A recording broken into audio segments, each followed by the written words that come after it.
Hi, welcome back. Today I'm gonna talk about some reading plans I've got for February. I've had a bit of a hectic start to the month, so I haven't got around to reading yet, but plan to later. So the first book I want to read is called A Journal of the Plague Year by Daniel Defoe.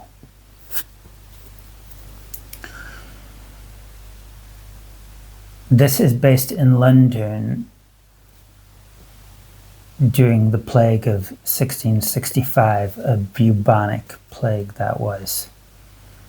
Much like COVID in the sense that people were worried about catching it from each other. I will find this particularly interesting to read because my grandpa was actually from London. So my relatives will have had to endure this kind of situation in London. Even though this is a work of fiction, it is also regarded as a work of nonfiction because it's so realist and tells us what the plague of that year would actually be like.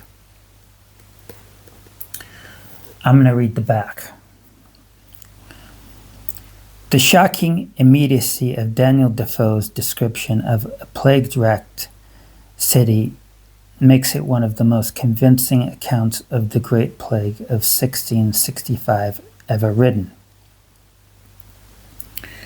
Both fiction and history, it takes the facts and the figures, breathes life into them, and bestows on them a literary form that is astonishing for its ingenuity.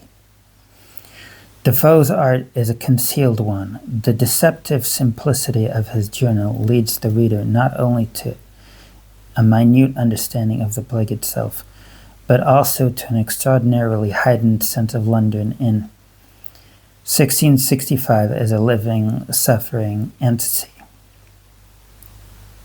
This is realism at its best, and it is no surprise that Defoe's Journal of the Plague Year has become the prototype of all accounts of great cities in times of epidemic, siege, or occupation.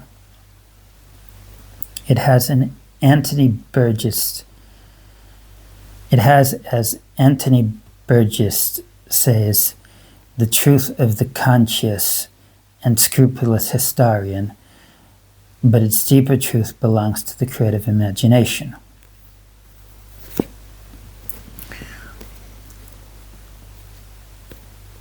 So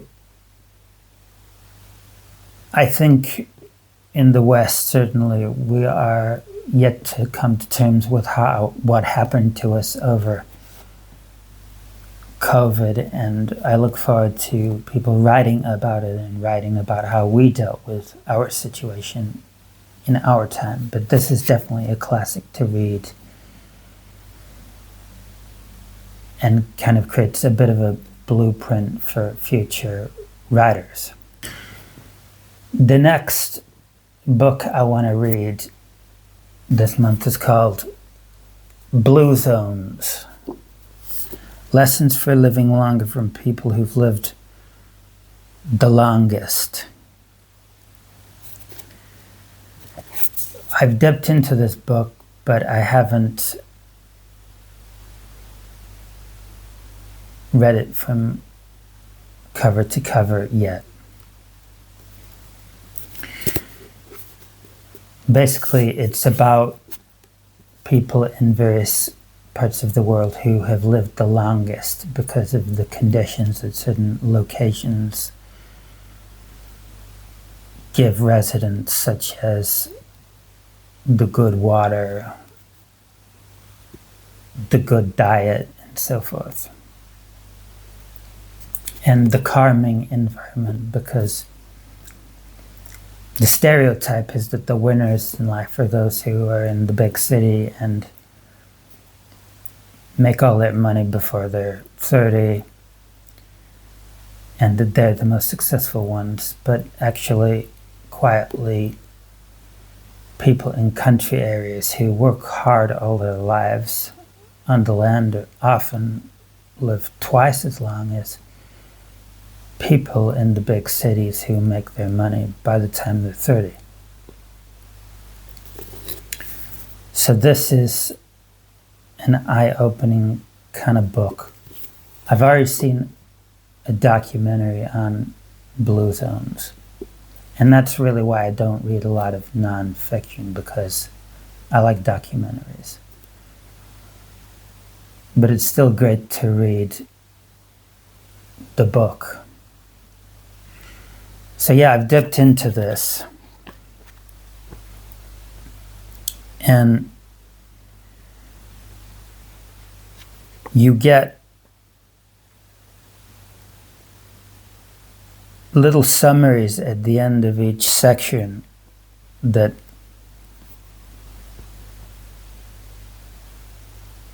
talk about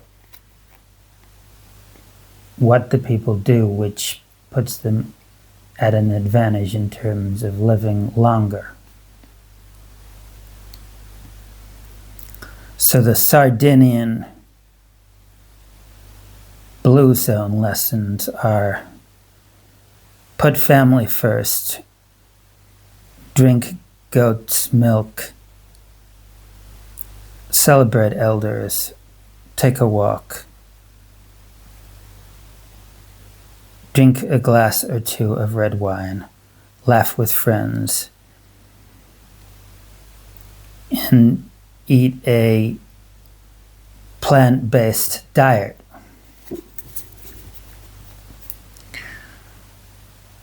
And you get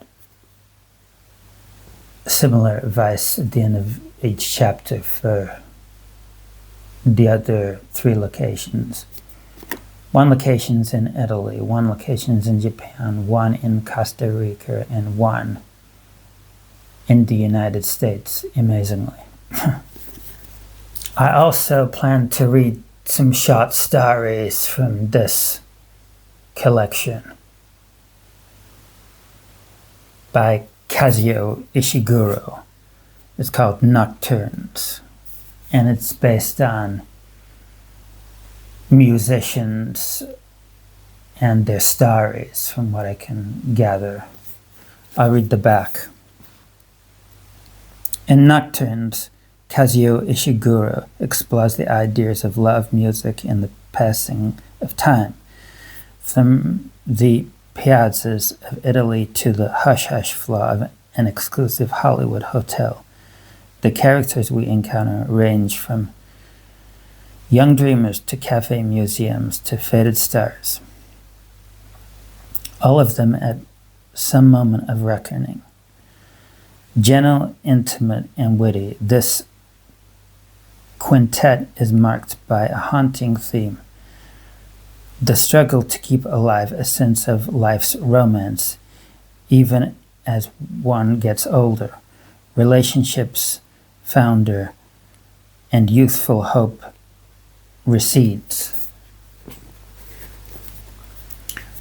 I like this guy's work a lot. His characters are often very dignified, and I like that. So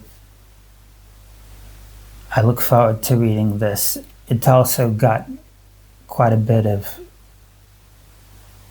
detail on Europe, which is, of course, a cultural hub.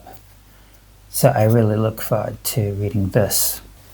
Lastly, I'm going to read this again so that it's fresh in my mind, so that I can review it. It's called The Inheritors by William Golding.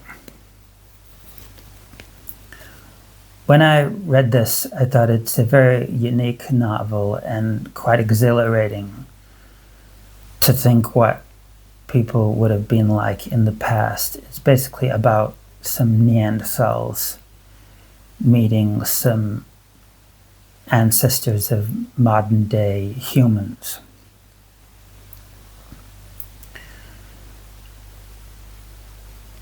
And I'm going to read the back. The Inheritors, William Golding's second novel, is a brilliant imaginative feat, an exploration of the lost world of the Neanderthal man. It's very interesting, this novel, because he gives these primitive men their own particular language, which is very much based on the world they know, the world of the forest, the world of wood, rivers, and so forth. And to go back and imagine what it would be like to be a primitive man is highly interesting. I find those early years of the story of mankind to be very interesting. So I wish more novels like this were written. Anyway, this is definitely a seminal work and one that I will read and review. Lord of the Flies does seem to be William Golding's best work. I think he had a remarkable editor work on that, as well as being a good writer himself. I'll look into this, but it will be interesting to know if he had the same editor for this novel. And I'll judge how good I regard this in comparison to Lord of the Flies.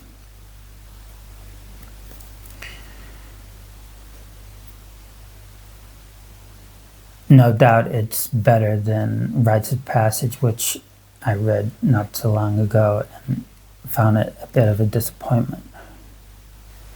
So those are my reading plans for February. Please leave in the comments details of the books you plan to read, and if you're inspired to read along with me and contribute to discussions, that would be great. If there's anything you liked about this video, please leave a like and subscribe, and see you next time. Thank you.